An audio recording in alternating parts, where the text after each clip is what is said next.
ก็เจ้าพี่น้องเนอแอบขาแอบมนกันเนอโอ้โหเก่งไงเลยเนอพี่น้องเนอว่าเป็นฟังนี้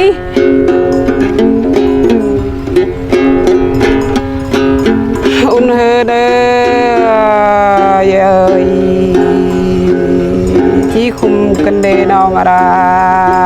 นี่น้องแป้งนี้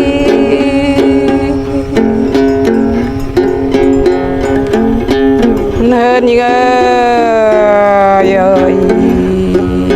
ตลกแต่ได้นามานาโนจวกน้องบนปันงา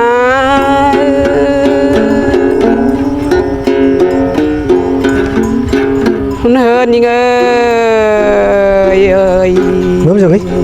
เมื่อไหร่ปาดมาขนาดได้นกฟ้าได้ได้ไหนมาเด้เยยนอกแป้งก็ให้ยินคุมดอนาเนปีย